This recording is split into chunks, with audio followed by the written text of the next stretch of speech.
नमस्कार, grand Asian news में आप सभी का स्वागत है। ताजा खबरों के साथ हाजिर हूं मैं प्रीति विश्वास। बढ़ते हैं बुलेटिन की ओर, पर उससे पहले आई नजर डालें हेडलाइंस पर।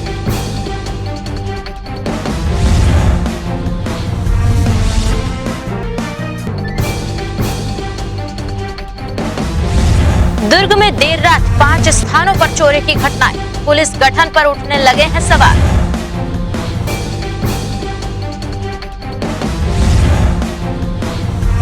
भानपुर थाना अंतर्गत परदोनी में मुखबिरी के शक में नक्सलियों ने की सरपंच पति की हत्या, नक्सलियों की तलाश में सर्चिंग जारी।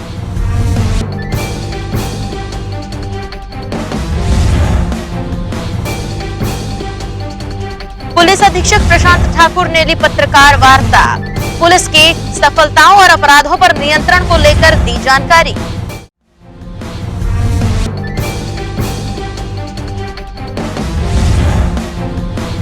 रायपुर में डीजीपी ने ली नवनियुक्त खेल विशेषज्ञों की बैठक, पुलिस खिलाड़ियों की पदोन्नति को लेकर हुई चर्चा।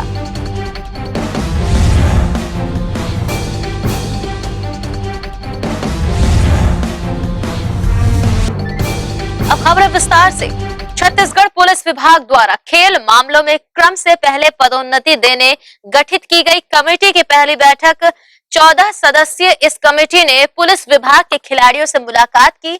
डीजीपी ने कहा कि सभी खिलाड़ियों से बात की गई है, जल्द ही कमेटी फैसला लेकर पदोन्नति की घोषणा करेगी। पुलिस विभाग में खेल से जुड़े पुलिस कर्मियों की क्रम से पहले पदोन्नति के लिए पुलिस ट्रांजिट में डीजीपी डीएम अवस्थी के नेतृत्व में सभी 14 खेल विशेषज्ञों की बैठक संपन्न हुई। बैठक में पदोन्नति को लेकर चर्चा की गई। साथ ही पुलिस विभाग के समस्त खिलाड़ियों से मुलाकात कर उन्हें अपनी बातें रखने मौका दिया गया। इस दौरान कई खिलाड़ियों ने अपनी समस्याएं बताई, जिसका निवारण भी किया गया। बैठक के बाद डीजीपी डीएम अवस्थी ने कहा कि शीघ्र ही कमेटी अपनी लिस्ट जारी करेगी। बैठक में मौजूद छत्तीसगढ़ ओलंपिक संघ के महासचिव गुरुचरण सिंह हुरा ने डीजीपी को शुभकामनाएं देते हुए कहा कि पहली बार ऐसा मौका है कि खेल पदोन्नति को लेकर टीम गठित की गई है। खेल विभाग में कई ऐसे खिलाड़ी हैं जिन्होंने अपनी बातें डीजीपी के समक्ष रखी, जिसे तत्काल प्रभाव से हल किया गया। देखिए, खेल विभाग से हमारे पुलिसकर्मी बहुत से अच्छे जगह जाते हैं और उत्कृष्ट प्रदर्शन करते हैं। हमारे पास बहुत से अंतर्राष्ट्रीय खिलाड़ी हैं, राष्ट्रीय खिलाड़ी हैं। बरसों से खिलाड़ियों का कोई प्रोत्साहन के लिए कोई योजना नहीं है। हमने एक कमेटी का गठन किया है जिसमें प्रदेश के प्रतिष्ठित प्रतिभावान जो लोग खिलाड़ी हैं, खेल एसोसिएशन के हैं, ओलंपिक संघ के सचिव हैं, उन सबको हमने इस कमेटी में डाल दिया है। और आज कमेटी की बैठक हुई। हमने इसमें प्रक्रिया ये की थी कि सभी खिलाड़ियों को भी बुलाया था जिससे उन्हें अपनी बात बताने का मौका मिल सके। कमेटी ने परीक्षण कर लिया है। अब इसके बाद कमेटी का निर्णय भी 2-4 दिन में आ जाएगा। फिर जो लोग खिलाड़ी पुरस्कृत होंगे उन्हें सूचना मिलेगी। पुलिस महानिरीक्षक महोदय ने पुलिस विभाग के जो खिलाड़ी हैं उनको प्रमोशन आउट ऑफ टर्न देने के लिए एक बैठक का आयोजन किया, एक समिति का गठन किया।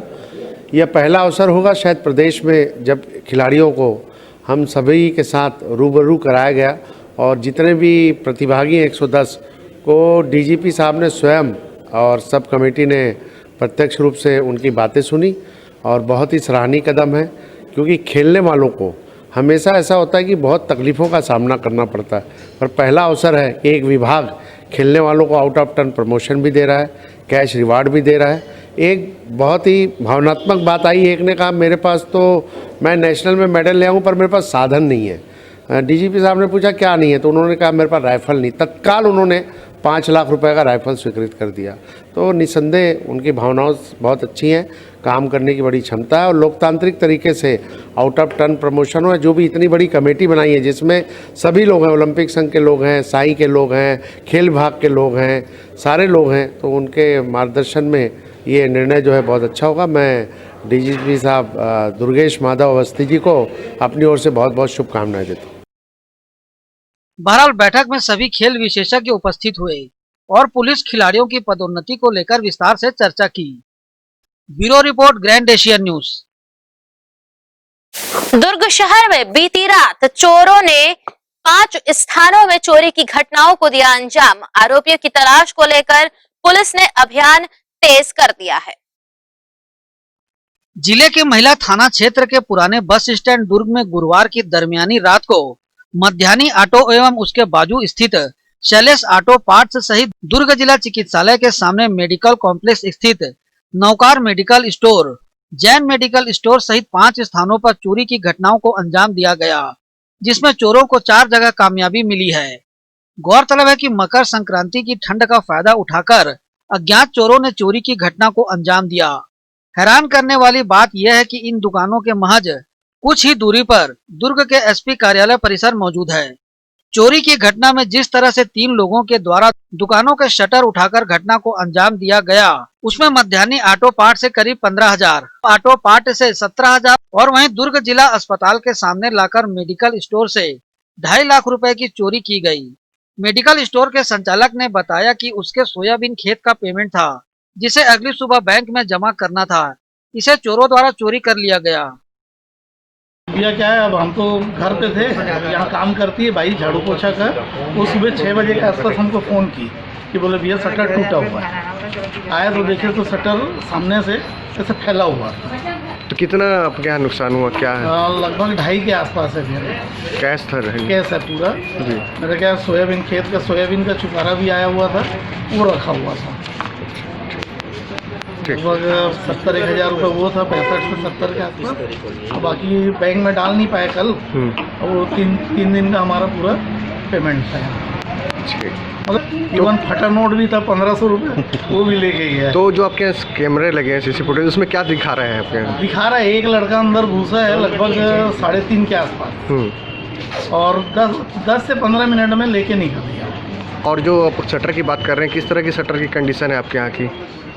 मतलब जो सेंटर लॉक जो बता रहे थे? सेंटर लॉक नहीं है उसमें। सेंटर लॉक नहीं? हाँ, ताले नहीं टूटे थे, शटर खींच के ऊपर किया हुआ था।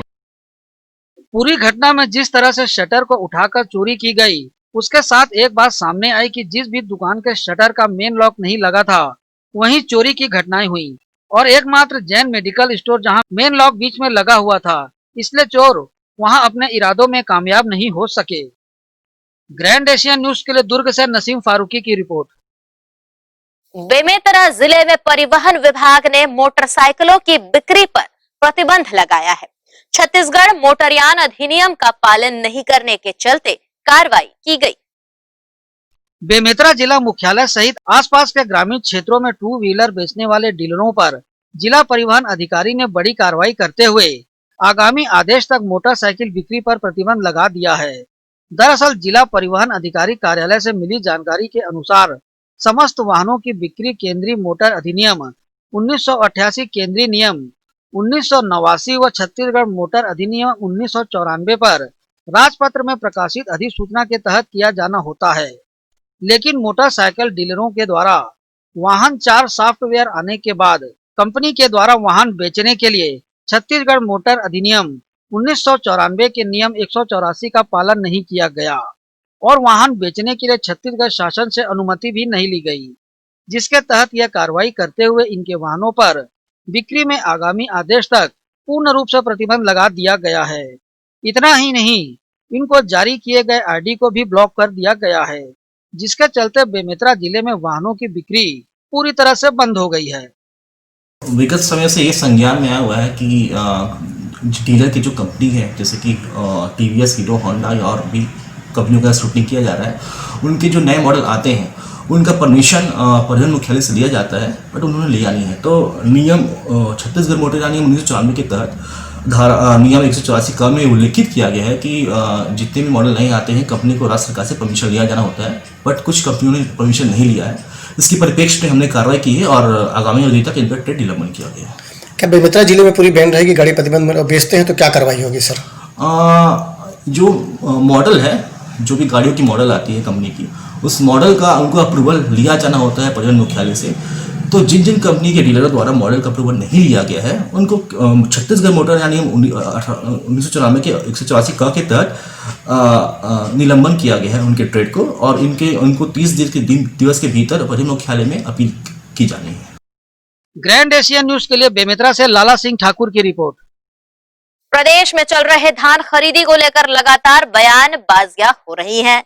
इसी कड़ी में छत्तीसगढ़ प्रदेश के खाद्य मंत्री अमरजीत भगत से भी धान खरीदी की यथास्थिति हमने जाननी चाहिए, तो उन्होंने बताया कि केंद्र शासन सौतेला व्यवहार कर रही है, जिससे अनियमितता देखी गई थी।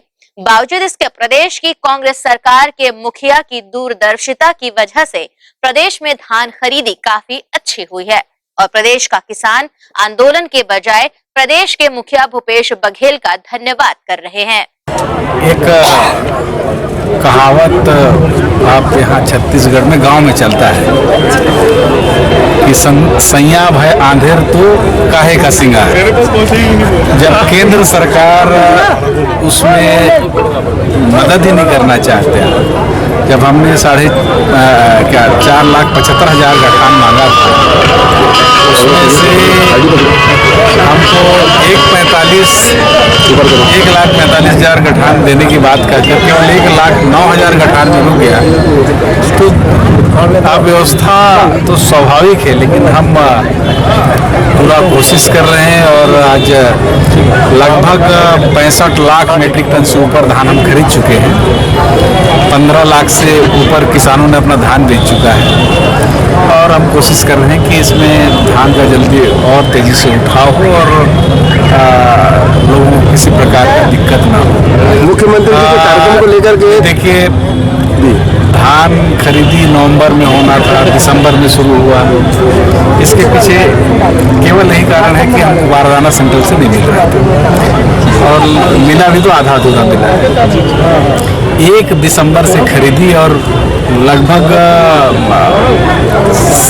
महीना के आखिरी में, मतलब 25 दिन से ऊपर, आप पूरा 1 महीना बोल सकते हैं उसको, 1 महीना होने पर हमको चावल जमा करने का आदेश मिलता है, जबकि ये खरीदी के सप्ताह 10 दिन के अंदर ही आदेश मिल जाना चाहिए। यही कारण था कि धान उठाव नहीं हो पा रहा था और ये जो अव्यवस्था जो आप बोल रहे हैं वो उसी का नतीजा था। लेकिन अब सब ठीक हो गया है और हम लगातार उसको मॉनिटरिंग कर रहे हैं। पूरे यही असली बात आपने कही कि छत्तीसगढ़ में अगर लोग उग्र नहीं है, कुछ नहीं, उसके पीछे केवल और केवल है कि यहाँ के भूपेश बघेल जी और उनकी सरकार ने किसानों के लिए खूब काम किया है और किसान पूरे छत्तीसगढ़ के अपने मुख्यमंत्री के ऊपर भरोसा करते हैं। इसी के साथ यहाँ रुकेंगे एक छोटे से ब्रेक के लिए, जल्द हाजिर होंगे कुछ और खबरों के साथ।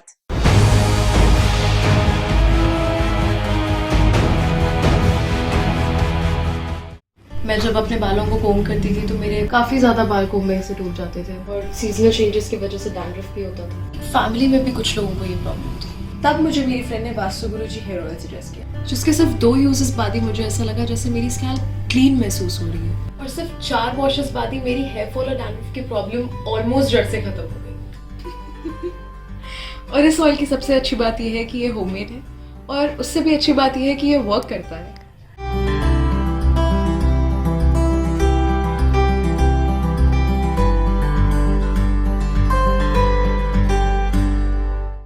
सूचना सूचना सूचना नीलामी सूचना। आम नागरिकों को सूचित किया जाता है कि नगर पालिका निगम भिलाई चिरोदा क्षेत्र अंतर्गत वार्ड क्रमांक 17 वसुंधरा नगर उत्तर भिलाई 3 राष्ट्रीय राजमार्ग के समीप निर्मित शॉपिंग कॉम्प्लेक्स दुकानों की आम नीलामी के माध्यम से अधिकतम पूर्व ब्याजी राशि दर पर दिनांक 19 जनवरी, 20 जनवरी, 21 जनवरी एवं 22 जनवरी को समय 12 बजे की जाएगी। नीलामी डॉक्टर खूबचंद बघेल महाविद्यालय के समीप शॉपिंग कॉम्प्लेक्स में 15 वर्षीय लीज पर सार्वजनिक घोष विक्रय द्वारा किया जाएगा, जिसका विवरण निम्नानुसार है। विनीत श्रीमती चंद्रकांता मांडले महापौर, विजय जैन सभापति, किशोर साहू प्रभारी राजस्व एवं बाजार, कीर्तिमान सिंह राठौर आयुक्त।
अवसर का मंगल मुहूर्त, शुद्ध आभूषणों की खरीदी के लिए पधारे सहेली ज्वेलर्स। शुभ मुहूर्त का अवसर लाए जीवन में खुशियों की बहार। 7,500 की खरीदी पर जीतिए लाखों के उपहार। बम्पर ड्रॉ 26 जनवरी 2021 रविवार। पहला उपहार 2 BHK फ्लैट, दूसरा उपहार कार, तीसरा उपहार होंडा एक्टिवा, चौथा उपहार 2 स्मार्टफोन, पांचवा उपहार 5 पार्टी स्पीकर, छठा उपहार 10 एलेक्सा, सातवां उपहार 25 होम अप्लायंसेस। हमारी शाखाएं गांधी चौक Durg, civic centre Bhilai, Shri Shivam mall, बाजार चौक Utai Durg, main road Gunderdehi, BSP market Risali, Sirsa road Kohka. शुद्ध आभूषणों की खरीदी के लिए पधारे Saheli jewellers. BM Shah hospital and research centre, जी हाँ, शहर के हृदय स्थल शास्त्री नगर में संचालित BM Shah multi speciality hospital, जहाँ 24 घंटे आपातकालीन सुविधाएं, casualty, OT, ICU, MICU, NICU, OPD, x ray, CT scan, MRI, sonography, dialysis सेवा उपलब्ध, एम्बुलेंस सेवा भी उपलब्ध, साथ ही प्राइवेट वार्ड व जनरल वार्ड उपलब्ध। शहर के प्रख्यात विशेषज्ञों द्वारा उपचार। हॉस्पिटल के विभाग: जनरल फिजिशियन, न्यूरो फिजिशियन, प्रसूति रोग, न्यूरो सर्जन, जनरल सर्जन, चर्म रोग, कान नाक गला, शिशु रोग विशेषज्ञ। हमारा पता BM Shah multi speciality hospital, Shastri Nagar Bhilai. Mobile number 7730 77711 7730 77722। Corona के खिलाफ लड़ाई में हमारे देश के अनगिनत अनसंग हीरोज अपना अपना काम बखूबी अंजाम दे रहे हैं। डॉक्टर्स, नर्सेस, पुलिस विभाग, सफाई कर्मचारी, नगर निगम कर्मचारी, बैंक कर्मचारी, ये सब तो हमारी नजर के सामने हैं, लेकिन कुछ हीरोज ऐसे भी हैं जिनका ख्याल भी हमारे दिमाग में नहीं है। वो है हमारे केबल हीरोज। कोरोना से फाइट करने के लिए आप सब अपने घरों में हैं और आपका और आपके परिवार का मनोरंजन कर रहा है टीवी, इंटरनेट। क्या आप जानते हैं कि आपके घर में टीवी बराबर चलता रहे, आपका पसंदीदा चैनल आप तक लगातार पहुंचता रहे और इंटरनेट में कोई रुकावट ना आए? उसके लिए हजारों केबल ऑपरेटर्स और केबल वर्कर्स 24/7 आपके मनोरंजन के लिए काम कर रहे हैं। सभी केबल कर्मचारियों को सलाम और शत शत नमन।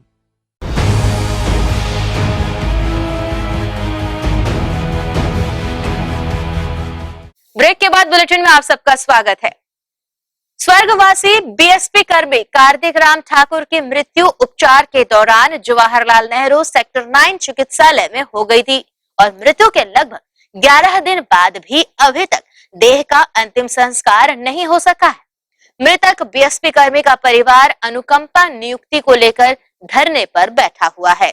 एक तरफ भिलाई नगर मुर्गा चौक में मृतक कर्मी कार्तिक राम ठाकुर का परिवार गोडवाना महासभा समाज के साथ अनुकंपा नियुक्ति की मांग को लेकर धरने पर बैठा हुआ है। दूसरी तरफ BSP प्रबंधन भी अनुकंपा नियुक्ति को लेकर मौन है। परिवार का कहना है प्रावधान के अंतर्गत पुत्र को नौकरी मिलनी चाहिए, लेकिन डॉक्टरों की लापरवाही की वजह से आज मृतक को परिवार को कागजी कार्रवाई में फंसाया जा रहा है। परिवार का कहना है मृतक को किडनी में इन्फेक्शन था, जिसे खुद काउंसलिंग के दौरान डॉक्टर ने बताया, लेकिन मेडिकल स्लिप पर कहीं भी इसका जिक्र नहीं हुआ है, जिस वजह से अनुकंपा नियुक्ति में परेशानी आ रही है। यहाँ तो ठीक ठाक था स्वास्थ्य, फिर धीरे धीरे 15 दिन हुआ, उसके बाद ICU में एडमिट हुए। ज़्यादा सीरियस हुए, OPD में थे, ज़्यादा सीरियस हुए, OPD में थे तो ICU में रिफर किया। ICU में रिफर किया, काउंसलिंग में हमको बताया गया डॉक्टर द्वारा कि हमें किडनी में, दोनों किडनी में इन्फेक्शन आ गया, प्रॉब्लम आ गया और डैमेज हो रहा है। कौन बताया बात आपको? डॉक्टर बताया। काउंसलिंग में डॉक्टर बताया गया। जब बताया गया तभी हमने प्रबंधन को BSP हमारे पापा के डिपार्ट वाले को हमने सूचित किया कोर्ट द्वारा कि दोनों को किडनी के डैमेज आ गया है, ऐसा करके उन्होंने एप्लीकेशन लिख के लाए और पापा से ICU में साइन करवाया। डिपार्ट वाले साइन करा के ले गए, इसमें GM का भी साइन सील है। उसके बाद 2 दिन के पश्चात 4 जनवरी को उनका देहांत हो गया। प्रबंधन इसमें कोई ठोस कदम नहीं उठा रही है। नियुक्ति को लेकर क्या कह रही प्रबंधन? नियुक्ति के लिए वही टाल मटोल कर रही है, कुछ बहानाबाजी कर रही है। क्या चाहते हैं आप लोग? हम लोग अनुकंपा नियुक्ति चाहते हैं। आपके क्या पिताजी का शव का अंतिम संस्कार हुआ अभी तक? अभी तक नहीं हुआ है, मरचुरी में रखा गया है। क्यों नहीं कर रहे आप लोग? जब तक अनुकंपा नियुक्ति नहीं होगा तब तक नहीं करेंगे। वहीं मृतक कार्तिक राम ठाकुर का मृत शरीर अब भी अपनी अंतिम संस्कार की राह देख रहा है, लेकिन परिवार बिना अनुकंपा नियुक्ति के देह संस्कार नहीं करने की बात कह रही है। दूसरी ओर प्रबंधन भी दुर्ग एसडीएम से मुलाकात कर परिवार को अंतिम संस्कार करने मनाने में लगा हुआ है, लेकिन मृतक की पत्नी पहले बीएसपी प्रबंधन से अनुकंपा नियुक्ति की मांग कर रही है। आज मेरा पति संयंत्र ये से सेवक आज ओकर देहांत हो गए है, 11 दिन हो गए, लेकिन बीएसपी प्रबंधक अभी तक ठोस कदम नहीं उठा है, ना तो ओकर कहीं पहल करे है, ना आज तक ओकर क्रियाक्रम नहीं हो है। ओकर कारण मैं अनुकंपा नियुक्ति मेरे बड़े लड़का ला देना चाहत हूँ, और वो जब तक नहीं करी तब तक ये जारी रही, कड़ी से कड़ी ये करी। वहीं गोडवाना गोड महासभा के अध्यक्ष चंद्रभान ठाकुर ने प्रबंधन के खिलाफ मोर्चा खोलते हुए कहा कि परिवार को अनुकंपा नियुक्ति देनी ही होगी। मैं चंद्रभान सिंह ठाकुर गोडवाना गोड महासभा का जिला अध्यक्ष हूँ और कार्तिक राम ठाकुर जी हमारे समाज के थे और बीएसपी प्रबंधन के लापरवाही के कारण आज हमारे कार्तिक राम ठाकुर जी के परिवार को न्याय नहीं मिल पा रहा है। लगातार वो लिपापोती कर रहे हैं और इसकी हम समाज कड़ी निंदा करते हैं। प्रशासन से भी हमने गुहार किया है कि जल्द पीड़ित परिवार को न्याय मिले, लेकिन अभी तक कोई ठोस पहल नहीं। कब तक बैठे रहेंगे? ये समाज ने तय किया अनिश्चितकालीन, जब तक परिवार को न्याय नहीं मिल पाता समाज इसकी लड़ाई लड़ते रहे। बहरहाल परिवार और प्रबंधन फिलहाल अपने बातों में अडिग है, लेकिन जरूरत है प्रशासन को इस मामले में हस्तक्षेप करने की, क्योंकि मृत शरीर अपने देह संस्कार की राह अब भी देख रहा है। ग्रैंड एशियन न्यूज के लिए भिलाई से रॉबिन मल ठाकुर की रिपोर्ट। जिले के पुलिस अधीक्षक प्रशांत ठाकुर ने प्रेस वार्ता लेकर बीते साल 2020 में दुर्ग पुलिस की उपलब्धियों को बताया और वर्तमान में चल रहे खुड़मुड़ा हत्याकांड में जल्द ही सफलता मिलने की बातें कही। दुर्ग जिला पुलिस प्रशासन ने बीते वर्ष 2020 में अर्जित की हुई उपलब्धियों को प्रेस मीडिया के सामने रखा। जिले के एसपी प्रशांत ठाकुर ने प्रेस वार्ता लेकर हत्या, अपहरण, नकबजनी, चोरी, खयानत, धोखाधड़ी, आगजनी, दहेज, मृत्यु, शीलभंग और प्रताड़ना जैसे मामलों में कमी आने की बातें कही हैं। इसके साथ ही महिला संबंधी अपराधों में भारी कमी दर्ज करने की बातें भी कही हैं एवं आने वाले वर्ष में विशेष तौर पर यातायात विभाग की तरफ से यातायात व्यवस्था को सुदृढ़ बनाने के लिए नई तकनीक के इस्तेमाल की बातें भी जिले के एसपी प्रशांत ठाकुर ने बताई। इसमें काफी एड है जिसपे पुलिस ने पिछले साल की तुलना में 19 की तुलना में कमी आई है और जो आपको हमने बताया है, और लगातार बहुत ऐसे केस रहे हैं जिसपे हम लगातार हमारी टीम ने उसमें हत्या के मामले हो, लूट में तो हमारी 97% रिकवरी है, डकैती में 100% की रिकवरी है और लगभग 80% हम चोरी नकबजनी पे। तो ये एक संपत्ति संबंधी अपराध है। इसी तरह से जो हत्या के मामले हैं पुराने जितने भी हैं उसपे भी खुले हैं और लगातार हुए। कुछ मामले अनसुलझे हैं जिसपे पुलिस अभी भी लगी हुई है और उस पर लगातार उसमें प्रयास कर रही है। रही बात इसके अलावा लोगों को जागरूकता करने के लिए हमने हमारे यहाँ से साइबर के सहायक संघीय ज्ञान चल रहा है जिसके माध्यम से लगातार प्रयास हुए।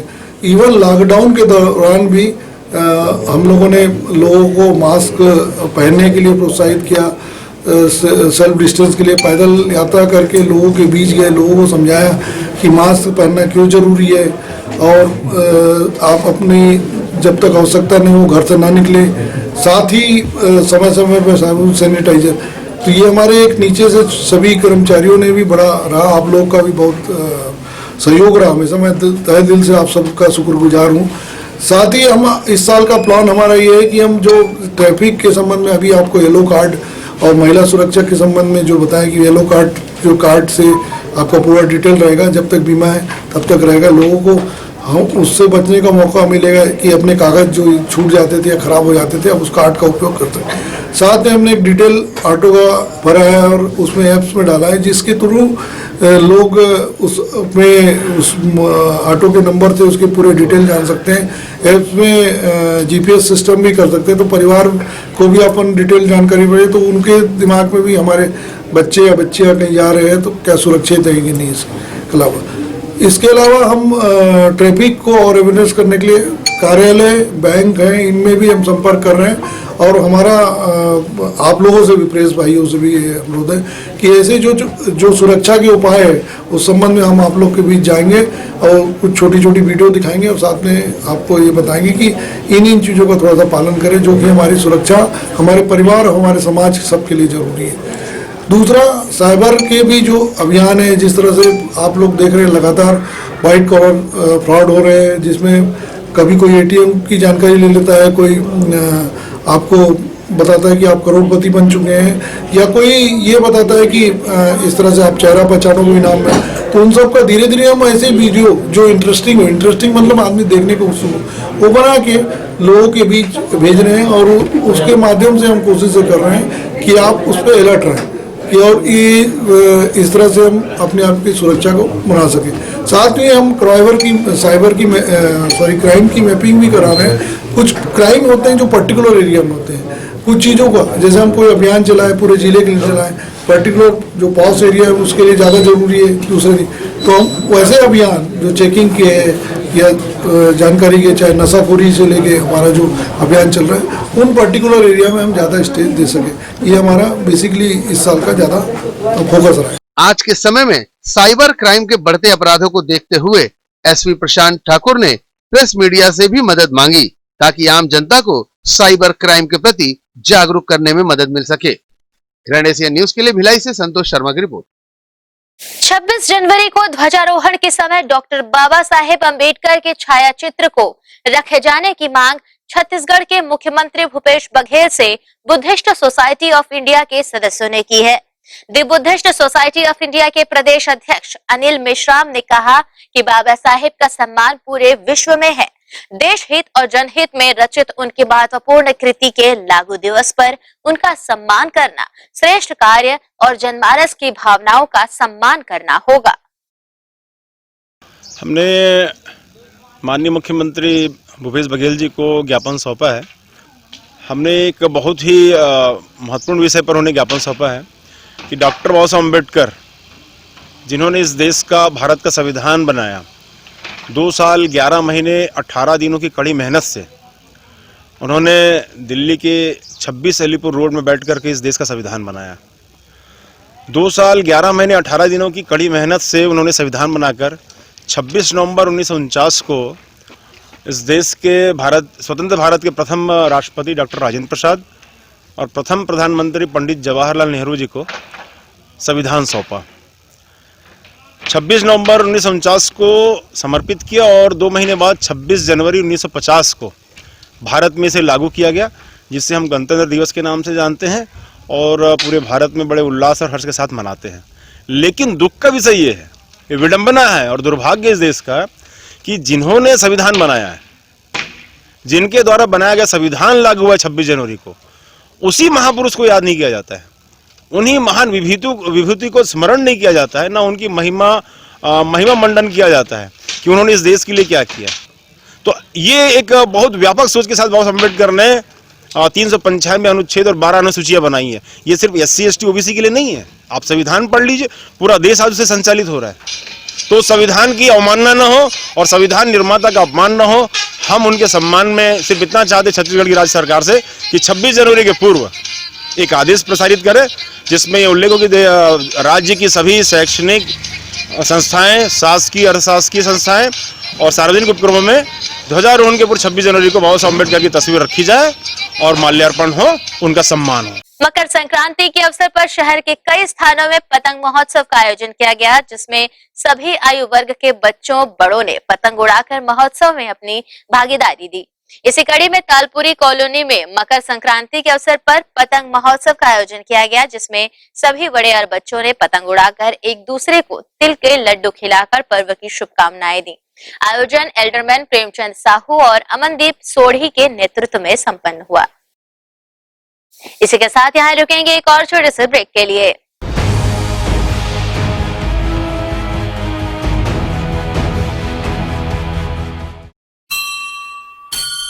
आपका अपना भव्य शोरूम 50 वर्षों से आपकी सेवा में। दिनेश वस्त्र भंडार, एक भाव एक विचार के साथ। दिनेश वस्त्र भंडार আমাদের আপন দিনেশ বস্ত্র ভান্ডার साडा अपना दिनेश वस्त्र भंडार कपड्याला संबंधित सबो रेंज एके भाव एके विचार एकाच भावात एकाच विचारात एके को भाव एके को विचार दिनेश वस्त्र भंडार। नए भव्य शोरूम में उच्च क्वालिटी के कपड़े सभी वैरायटी में संपूर्ण रेंज के साथ exclusive range of sari, lancha, kurti, salwar suit, jeans, T shirt, shirts and all type of varieties आप पाएंगे सभी प्रांतों के वैवाहिक कलेक्शन पसंद के कपड़ों के साथ exclusive range of bed cover, sofa cover, pillow cover, mattress, cotton cloth और शूटिंग एंड शर्टिंग। जिंदगी में आने से लेकर जाने तक का सारा सामान एक ही छत के नीचे। दिनेश वस्त्र भंडार, Jawahar market, power house, Bhilai. Herpes, HIV AIDS और हेपेटाइटिस ये वायरस जन्य रोग है। ये ज्यादातर रक्त धारा में मौजूद होता है, जिसमें एक तंतु अनुवांशिक अणु होता है। हर्पिस मुख्यतः 3 प्रकार के होते हैं: herpes simplex, herpes genitalis, herpes zoster. Herpes simplex और हर्पिस जेंटिलियस ये स्त्री और पुरुषों के गुप्तांगों में होता है। ये पुरुष के गुप्तांगों में दाने, छाले, जलन, लाल होना, खुजली के रूप में, इंद्रियों को ढकने वाली चमड़ी का क्रेक होना, फटना, लगातार बुखार, मुंह में छाले होना, शरीर कमजोर होना के रूप में होता है। हर्पिस जोस्टर शरीर में पानी भरे फफोले की तरह जो दर्द, जलन, चमचमाहट, खिंचाव के साथ उभरते हैं। इससे शरीर का कोई भी अंग निष्क्रिय हो सकता है। कोई भी एंटीबायोटिक, गोली या मलहम इस रोग को दबा देता है, जिससे इस रोग के समाप्त होने का एहसास होता है, परंतु वो सिर्फ धोखा है। इस बीमारी का इलाज वायरो रिसर्च एवं स्किन केयर क्लिनिक द्वारा तैयार किए गए विशेष आयुर्वेदिक रस रसायन द्वारा संभव है। संपर्क करें doctor HC Agarwal, doctor VK Agarwal, viro research एवं skin care clinic, Swaroop talkies के सामने, स्टेशन रोड, दुर्ग। भिलाई के प्रमुख स्थल पावर हाउस में स्थित होटल शिव प्रभा इन एवं Town king the family restaurant नवीन साज सज्जा एवं आधुनिक सुविधाओं से लैस। हमारी विशेषताएं: economic suite, executive suite, premium suite and presidential suite. Town king the family restaurant, लाजवाब स्वाद से भरपूर नाश्ते एवं भोजन की उत्तम व्यवस्था। Banquet hall, party hall, conference hall, free Wi-Fi internet, new elevator, travel assistance, safe deposit vault and godown, special tariff plan for corporate, marriage and other functions. Online booking facilities available. Sweet home away from home. Power House railway station व bus stand से मात्र 500 metre पर स्थित hotel Shiv Prabha inn and town king the family restaurant, 46C market, अपना K C laws के बाजू में। Power house Bhilai. Contact 9892152251 और 8966981590।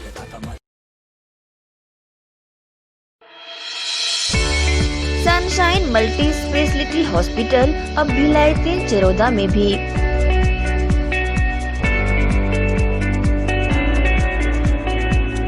हॉस्पिटल में उपलब्ध सुविधाएं: 24 घंटे emergency ICU, NICU, PICU, ambulance सुविधा उपलब्ध।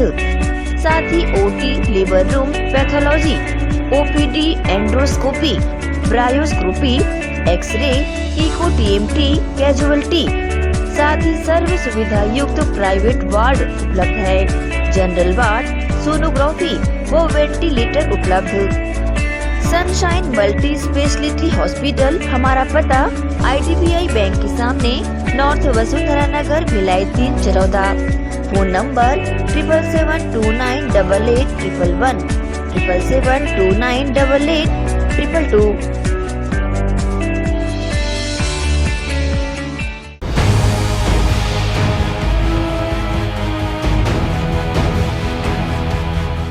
ब्रेक के बाद बुलेटिन में आप सबका एक बार फिर से स्वागत है।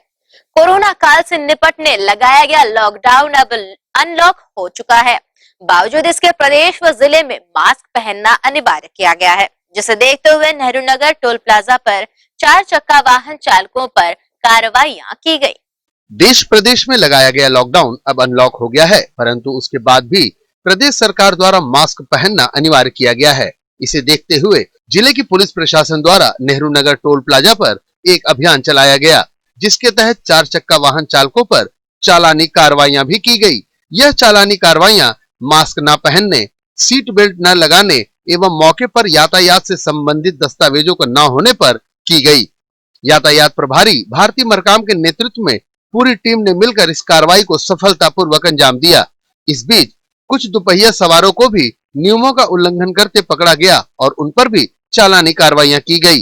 वे 4 चक्का वाहनों के चालक जिन्होंने शासन प्रशासन के निर्देशों का पालन किया और यातायात के नियमों का पालन करते नजर आए, उन्हें छोड़ दिया गया, लेकिन जिन्होंने ऐसा नहीं किया वह सभी इस वृहद चालानी कार्रवाई का शिकार हुए।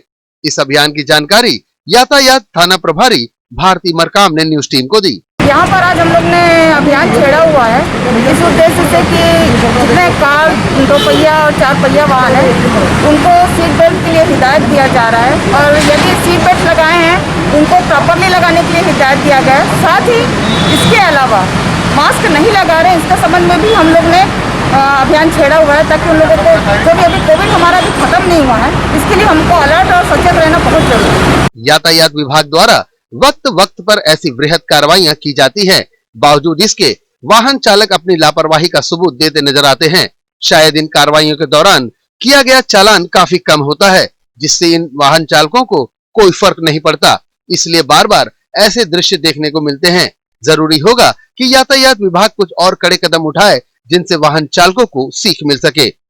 ग्रैंड एशिया न्यूज के लिए भिलाई से संतोष शर्मा की रिपोर्ट। राजनांदगांव जिले के नक्सल प्रभावित मानपुर क्षेत्र अंतर्गत ग्राम परदोनी में पुलिस मुखबिरी के शक में नक्सलियों ने सरपंच पति की हत्या कर दी। बीते बुधवार की रात हथियारबंद नक्सली मदनवाड़ा थाना क्षेत्र के ग्राम परदोनी पहुंचे। यहां नक्सलियों ने मैनूराम सलामे के घर पर दस्तक दी और खाट पर सो रहे मैनूराम को खींचकर उठाया। वहीं उस पर नक्सलियों की मुखबिरी पुलिस से करने का आरोप लगाते हुए उसे जोर जबरदस्ती कर अपने साथ लेकर चले गए। इस दौरान परिवार के लोगों ने काफी बीच बचाव किया, लेकिन हथियारबंद नक्सलियों के सामने उनकी एक न चली। देर रात नक्सलियों ने मैनूराम सलामे की पुलिस मुखबिरी के शक में लाठी डंडे और बंदूक के बट से पीट कर हत्या कर दी। घर में रही से कटिया में सुत रही से वो सुत रही से तेला झीका ते निकले तान में कर हाथ लगा रे ते मोला ढकल दे बड़ा का गुडू हमर पापा ला छोड़ के कन्या बले पटारी सोला 3 छतरी न गली ढाती कली आवला यही ढा नानी हाथ मतलब बीच हाथ करे के जोरी सोइल विसक जनरी सुबह परिजनों ने नक्सलियों के द्वारा हत्या किए जाने की सूचना पुलिस को दी। सूचना के बाद पुलिस मौके पर पहुंची और शव का पंचनामा बनाकर मृतक के शव को पोस्टमार्टम के लिए भिजवाया। वहीं परिजनों की रिपोर्ट पर अज्ञात नक्सलियों के खिलाफ मामला दर्ज कर लिया गया है। इस मामले में राजनांदगांव के अतिरिक्त पुलिस अधीक्षक कविलास टंडन ने कहा कि अज्ञात नक्सलियों के खिलाफ मामला दर्ज कर लिया गया है और नक्सलियों की तलाश में सर्चिंग तेज कर दी गई है। बीती रात की घटना है, परदोनी गांव है मानपुर के पास में। वहाँ पूर्व सरपंच या वर्तमान सरपंच पति है मैनूराम सलामी करके, उनको घर से बुला करके कुछ दूर ले जा करके लाठी डंडे और बट से उनकी अज्ञात माओवादी द्वारा हत्या की गई है मार के, और उसकी रिपोर्ट दर्ज करके पुलिस कार्रवाई कर रही है और इस पार्ट में पुलिस पहुंच गई है और तलाश की जा रही है नक्सली। हाँ, अभी वैसे आ रहा है, पिछले दिन वहाँ कुछ घटना हुई थी तो उस पर से उनके ऊपर आरोप वही लगाए हैं कि वो मुखबिरी की है पुलिस के ऊपर के, ऐसी जानकारी प्राप्त हुई है। बीते 8 मई को परदोनी क्षेत्र में पुलिस और नक्सलियों के बीच मुठभेड़ हुई थी। इस मुठभेड़ में पुलिस ने 4 नक्सलियों को मार गिराया था। वहीं थाना प्रभारी निरीक्षक श्याम किशोर शर्मा शहीद हो गए थे। नक्सलियों ने मैनू सलामे पर पुलिस की मुखबिरी का संदेह किया है और उसे मौत के घाट उतारा है।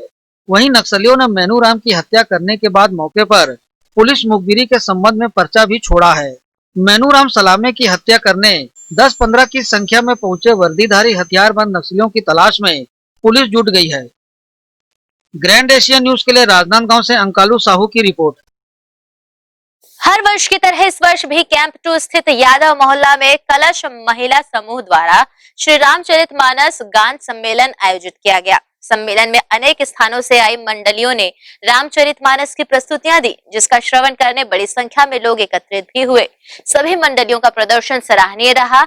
कलश महिला समूह द्वारा हर वर्ष आयोजन स्थल में भागवत महापुराण का आयोजन कराया जाता रहा है। इस वर्ष रामचरितमानस सम्मेलन आयोजित किया गया। महिला समूह की मानसी वर्मा ने आयोजन को लेकर जानकारी दी। रामचरितमानस का आयोजन रखा गया था, जो हर प्रत्येक वर्ष यहाँ हो महिला समूह के द्वारा किया जाता है और इसका लाभ सभी मोहल्ला वासी उठाएं। और हर प्रत्येक वर्ष हम यही चाहते हैं कि यह भक्ति में रस, भागवत महापुराण, रामचरितमानस का आयोजन अच्छा से अच्छा आयोजित करके मोहल्ला वासी और कलश महिला समूह द्वारा और अच्छे से कर पाएं। मकर संक्रांति का पर्व पूरे शहर में हर्षोल्लास और विधि विधान के साथ मनाया गया।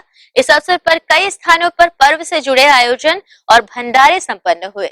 इसी कड़ी में मोहारी मरोदा में हर वर्ष की तरह इस वर्ष भी आयोजित भंडारा कार्यक्रम में लोगों को खिचड़ी का प्रसाद बांटा गया। इसके पूर्व यहाँ पूजा अर्चना और विभिन्न धार्मिक अनुष्ठान संपन्न हुए, जिसमें बड़ी संख्या में लोग उपस्थित हुए। इसी के साथ न्यूज बुलेटिन में फिलहाल इतना ही, पर जाने से पहले आप सभी से एक अपील। कोरोना का कहर अभी गया नहीं है, बेहतर है सतर्क रहें, सुरक्षित रहें। धन्यवाद, नमस्कार।